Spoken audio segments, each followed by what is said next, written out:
C'è un circuito in Spagna, diventato ormai un classico del motociclismo, ma che anche in Formula 1 ha regalato delle gare memorabili, eppure non è più nel calendario della massima serie, anzi è stato addirittura estromesso, oppure per usare un termine tanto caro ai genzi bannato. Il motivo? Il motivo è che durante la premiazione di una gara alcuni politici senza autorizzazione fecero irruzione sul podio. Questa è la storia del circuito di Jerez de la Frontera. Sigla!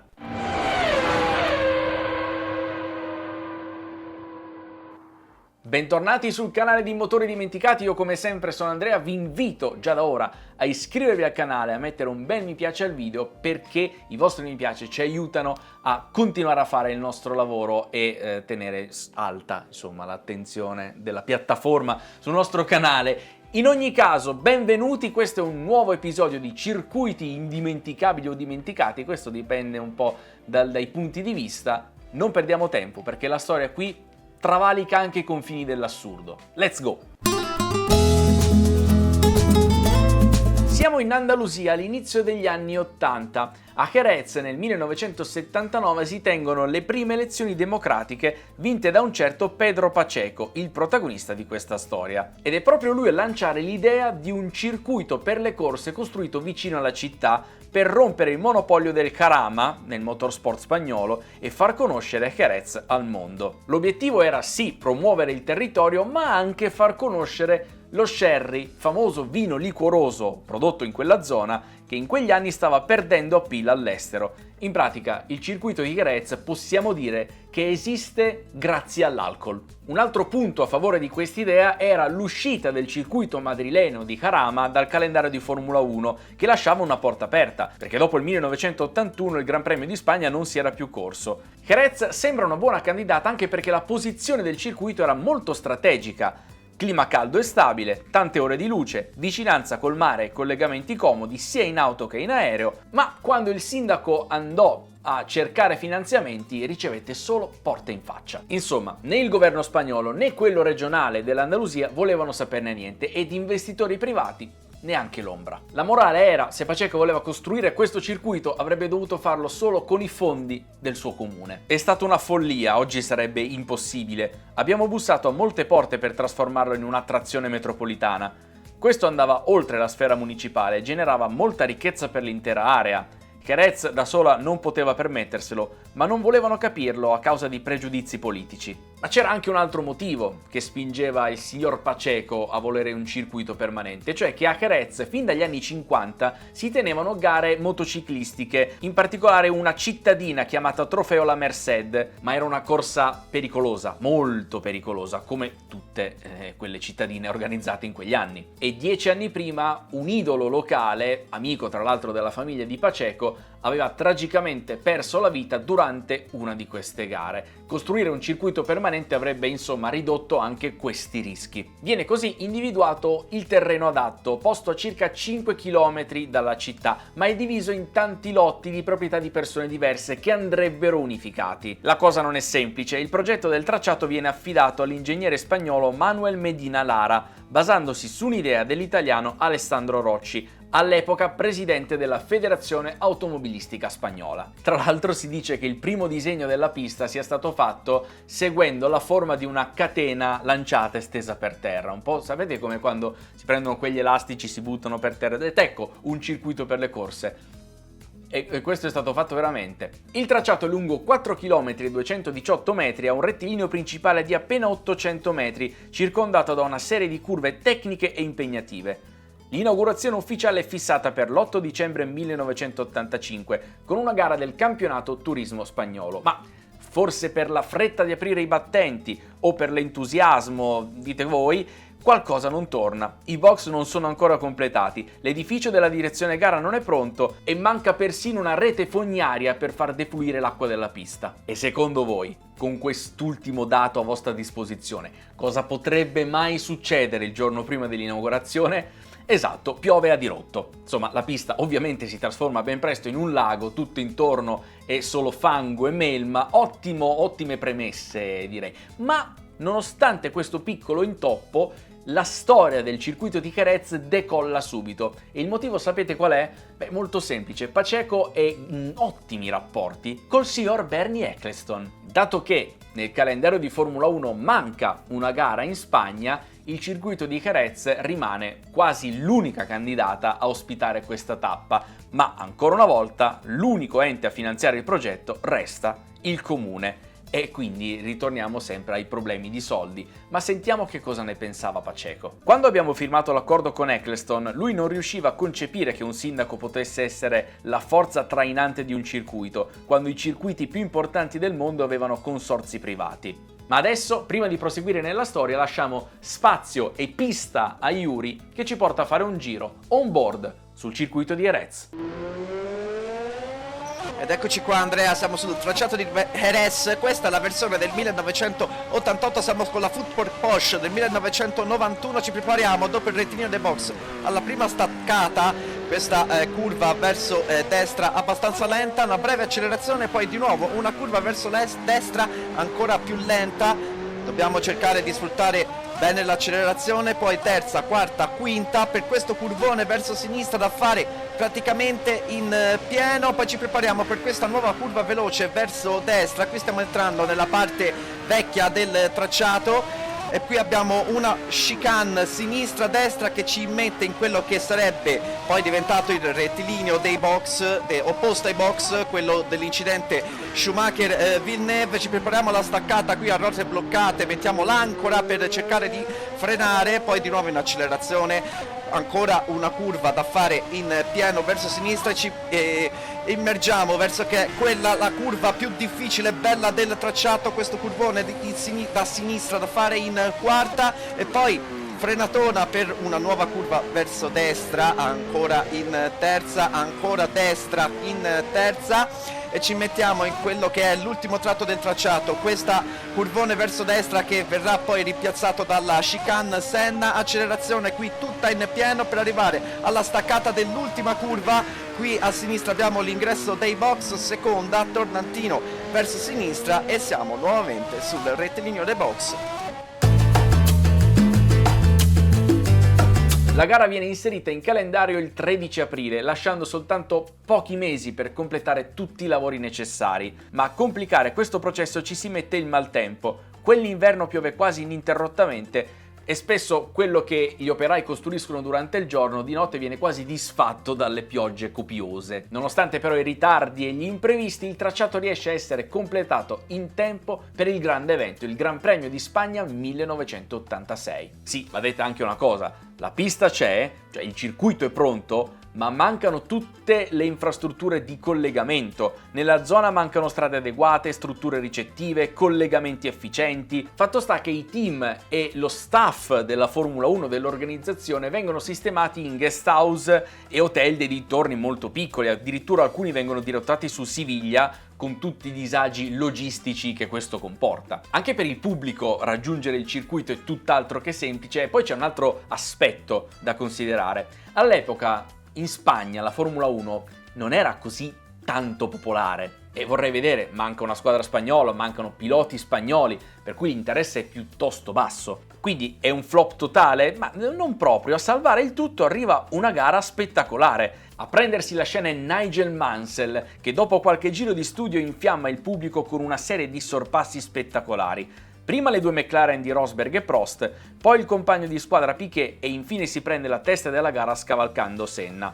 Ma tutta questa aggressività ha un prezzo e le sue gomme si degradano molto rapidamente. A una decina di giri dalla fine il leone inglese si ritrova in difficoltà con Senna e Prost che lo raggiungono di nuovo. Mansell prova quindi a difendersi con le unghie e con i denti, mette in campo la sua solita grinta, staccate al limite e bloccaggi, ma alla fine deve cedere il passo a entrambi e decide di rientrare ai box per cambiare le gomme. Riparte terzo con un distacco di circa 20 secondi da Senna. Da lì parte una rimonta furiosa, giro dopo giro, con tempi da qualifica. Riprende e supera Prost, poi si lancia all'inseguimento del brasiliano. all'ultimo giro è incollato da Ayrton Senna. Grazie alle gomme fresche il leone esce dall'ultima curva con più trazione e i due tagliano il traguardo praticamente appaiati. La vittoria va a Senna per soli 14 millesimi, uno dei distacchi più ridotti nella storia della Formula 1. Mansell a fine gara scherzò dicendo che gli organizzatori avrebbero dovuto assegnare 7,5 punti a testa. La gara di Jerez quindi entra ufficialmente nel calendario della Formula 1 negli anni successivi e dal 1987 anche in quello del motomondiale. Diventa così uno dei circuiti di riferimento per le due ruote a livello mondiale. Nell'87 Mansell si prende la sua piccola rivincita personale andando a conquistare la vittoria, mentre nelle due edizioni successive trionfano prima Prost con la McLaren e poi di nuovo Senna. Negli anni successivi però Jerez vive anche alcuni momenti drammatici. Nell'edizione del 1990, infatti, durante le prove del venerdì si verifica un incidente spaventoso. Martin Donnelly perde il controllo della sua monoposto a oltre 250 km/h e si schianta violentemente contro le barriere. L'impatto è così forte che la macchina si spezza in due e il pilota britannico viene sbalzato fuori privo di sensi, ricadendo sull'asfalto in piena traiettoria, col sedile ancora attaccato al corpo. Le immagini sono agghiaccianti sia per chi le vide in diretta all'epoca che per noi che le guardiamo oggi, e la memoria va subito all'incidente di Gilles Villeneuve, anche se in questo caso la causa è un cordolo troppo alto. Donnelly entra in coma, riporta gravi fratture alle gambe e lesioni agli organi interni. Restò 6 settimane in ospedale venendo sottoposto a diversi interventi chirurgici e rischiando anche l'amputazione di una gamba. Alla fine, per sua fortuna, riesce a sopravvivere e a tornare a una vita diciamo normale, anche se ovviamente non potrà più correre. Non ricordo molto, c'erano dei miei amici che stavano vedendo le prove in compagnia di Roberto Moreno e dopo averli superati ho avuto l'incidente. Più tardi Roberto era andato ad avvisare la mia ragazza al box per dirle che mi ero rotto le gambe, ma i ragazzi del team avevano reagito dicendo «Non è possibile, quel ragazzo è morto». In gara, nell'edizione del 1990, si rinnova il duello tra Senna e Prost. Il francese non riesce a superare il brasiliano in pista, anche per via del tracciato tortuoso che aveva l'autodromo di Jerez, che rendeva i sorpassi così molto difficili. Decise di provarci con una strategia all'epoca non troppo utilizzata, l'undercut. Il francese si ferma prima per cambiare gomme e guadagnare terreno con pneumatici più freschi. La tattica funziona e Prost riesce a passare Senna al box rilanciandosi nella corsa al titolo. Insomma, in 5 edizioni a Jerez si contano 2 vittorie per Prost, 2 per Senna e 1 per Nigel Mansell, segno che per andare forte qui serve davvero avere il manico giusto. Tutto bello, tutto spettacolare, ma non proprio tutto funziona come dovrebbe. L'affluenza del pubblico è ancora troppo bassa e la pista con un solo rettilineo piuttosto corto non favorisce i sorpassi. Inoltre l'uscita dei box è piazzata in piena traiettoria, un dettaglio che solleva più di un dubbio sulla sicurezza in pista. All'orizzonte però si sta profilando un'ombra ancora più minacciosa per il circuito di Jerez, ovvero quello di Barcellona, che sta venendo costruito a poca distanza dalla capitale catalana. Offriva infrastrutture moderne, un rettilineo molto più lungo ideale per i sorpassi e una posizione logisticamente perfetta. E infatti nel 1991 il Gran Premio di Spagna cambia sede e si trasferisce sul tracciato catalano. Jerez rimane fuori un po' con l'amaro in bocca, ma una consolazione c'è. In questi anni è diventata una tappa imprescindibile per il motomondiale. E nonostante per i fan del motociclismo questo circuito sia amatissimo, gli organizzatori non si arrendono, vogliono riportare la Formula 1 a Jerez della Frontera. Così nel 1992 viene modificato il layout del tracciato, via la vecchia chicane opposta ai box, sostituita da una curva ampia dedicata a Sito Pons che immette su un rettilineo più lungo, concluso da un tornante per favorire i sorpassi. Ma questo non basta perché servono altri interventi molto importanti per la sicurezza che richiedono quasi 2 anni di lavori. Nel 1994 i lavori sono completati e arriva un'occasione d'oro. Infatti il Gran Premio d'Argentina a Buenos Aires è stato inserito in calendario, ma il circuito non è ancora pronto. Si libera così una data che viene assegnata proprio a Jerez. La gara si corre come Gran Premio d'Europa, visto che c'è già una tappa spagnola, ma dopo i tragici eventi di Imola quell'anno, la FIA impone interventi per aumentare la sicurezza in pista. In particolare in questo circuito viene messa sotto esame curva 11, troppo veloce e con poco spazio di fuga. L'organizzazione è costretta a intervenire subito creando la chicane Senna, che rallenta la velocità media sul giro. Quella gara segna il ritorno alla vittoria di Michael Schumacher dopo 2 gare di squalifica, con il tedesco che batte Hill e allunga più 5 in classifica, e fu anche l'ultima gara in carriera per un veterano della Formula 1 dell'epoca, Andrea De Cesaris, il pilota romano. Ma si tratta forse soltanto di un'apparizione fugace, quella di Jerez, perché nel 95 il circuito argentino è pronto e quindi quello spagnolo rimane fuori. Resta però in stand-by, pronto a subentrare in caso di forfait di un'altra pista.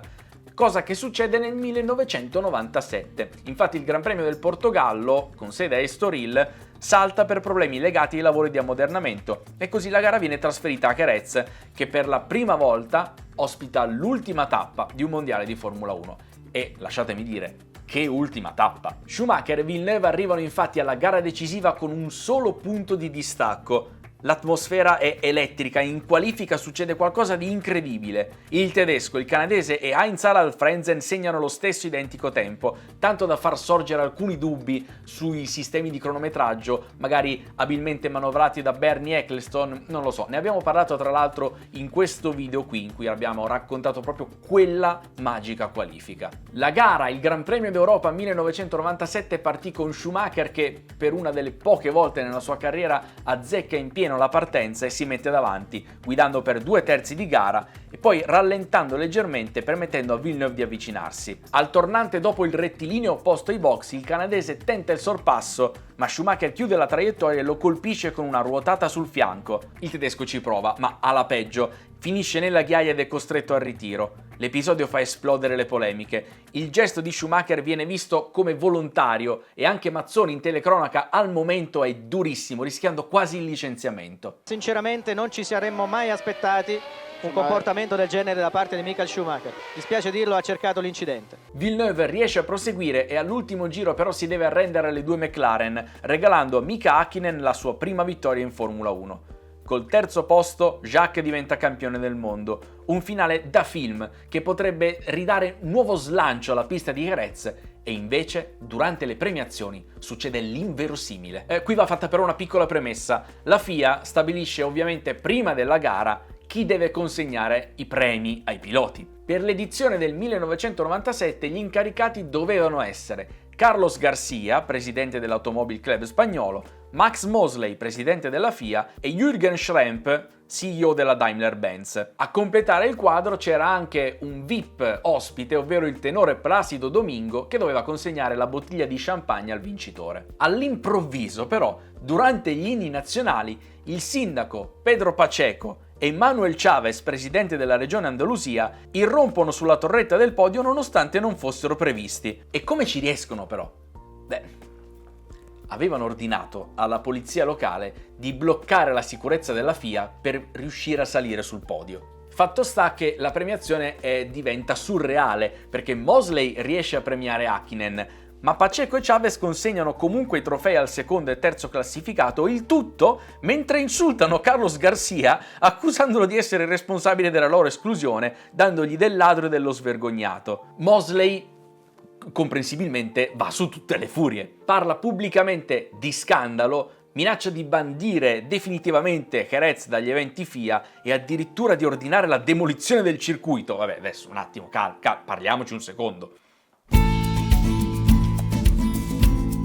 Pacheco minimizza dicendo che nei fatti il divieto di correre gare a Jerez non è attuabile, ma fatto sta che quella del 1997 è proprio l'ultima gara di Formula 1 mai corsa sul circuito spagnolo, ed è anche l'ultima volta nella storia che una pista europea ha ospitato l'atto finale di una stagione di Formula 1. Il rapporto tra Mosley e Pacheco, che già non era dei più rosei, peggiora definitivamente, anche perché il sindaco negli anni passati si era più volte rifiutato di eseguire gli interventi imposti dalla FIA sui miglioramenti alla sicurezza, e Jerez sì restò in moto mondiale, ma la Formula 1 non tornò mai più, almeno per una gara. Ora Andrea, noi non parliamo di moto, ma c'è una cosa che non possiamo non menzionare. Tra le tante gare corse in MotoGP, sicuramente qua spicca quella del 2005. Ma non per chi la vinse, bensì tutti la ricordiamo per questo. Giù i capoccioni, tutti e due in carena, Rossi davanti, via! La signorina, per favore, via! Grazie! Nel 2005 il circuito venne poi riasfaltato, l'uscita dai box finalmente un po' migliorata, le strutture ammodernate e così dal 2006 diventò una sede fissa per i test invernali, almeno fino alla loro abolizione nel 2009. Nel 2017 poi Jerez torna brevemente alla ribalta ospitando una tappa del campionato di Formula 2 vinta da un certo Charles Leclerc. Quella gara di Formula 2 fu surreale non tanto per ciò che successe in pista, quanto per quello che accadde dopo. Leclerc proprio lì conquista il titolo di campione, prima rischia di inciampare salendo sul gradino più alto del podio, ma poi deve assistere a un errore clamoroso, perché al momento degli inni, al posto di quello monegasco, parte quello francese. Una gaffe non da poco che Charles ovviamente non prende affatto bene, e con buone ragioni. Accortisi poi della gaffe, i responsabili si scusarono in fretta e misero l'inno giusto, ma ormai il danno era fatto. A conti fatti, la Formula 1, a parte le sessioni di test, non ha mai più fatto tappa in questa pista e finisce così la storia del circuito andaluso. Ma c'è ancora una domanda che merita risposta. Ad oggi, che fine avranno fatto Pedro Pacheco e Manuel Chavez? Nel 2014 Pacheco viene arrestato. Mancava ancora un arresto in questa storia. Perché viene arrestato? Per prevaricazione e appropriazione indebita di fondi pubblici durante il suo mandato da sindaco. È riconosciuto colpevole in 4 casi di corruzione e condannato a 10 anni di carcere, di cui ne sconta 5. E Chavez invece ti starei chiedendo, cioè, che cosa gli succede? No, nel 2019 anche lui viene condannato a 9 anni di interdizione dai pubblici uffici per prevaricazione. Insomma, devo dire, 2 tipetti belli tranquilli, no, e con uno come Max Mosley dall'altra parte del ring, diciamo che le cose non potevano certo andare diversamente. Ecco, questa è la storia, è una storia che non pensavo di dover raccontare, cioè non pensavo che la storia di Jerez arrivasse fino a questi livelli, però vedi, c'è sempre da stupirsi nelle storie di motori dimenticati. Io vi ringrazio per aver seguito questo video, vi do appuntamento al prossimo, ma non prima di avervi ricordato che lo sponsor di questo video non è il circuito di Jerez, chiaramente, ma è NordVPN! E perché NordVPN? Beh, insomma, mettete di dover andare a fare delle sessioni di test nel circuito di Jerez, che è un po' sempre in mezzo a nulla in Andalusia, e volete vedervi l'ultimo video di motori dimenticati, o magari rivedervi questo video sulla storia del circuito di Jerez, ma l'unica rete che avete a disposizione è quella pubblica dell'hotel sperduto che vi sta ospitando. Ebbene, attivando NordVPN, uno dei piani biennali, a link qua sotto in descrizione, potrete connettervi a qualsiasi rete senza pericolo che i vostri dati vengano trafugati come i fondi pubblici di Pedro Pacheco e messi online così alla mercé di tutti. Potrete connettervi, potrete vedere i nostri video, potrete vedere anche contenuti di altri paesi spostando geograficamente il vostro IP, insomma uno strumento fondamentale per la vostra navigazione in questo periodo storico. Mai come adesso è importante essere protetti quando si naviga, quindi il link è qua sotto, c'è un bello sconto sui piani biennali, c'è anche la garanzia 30 giorni soddisfatti o rimborsati, attivatelo per avere anche la threat protection, in modo da proprio navigare proprio sui binari, senza pericolo di deragliare. Io ringrazio ancora NordVPN e vi do appuntamento al prossimo video.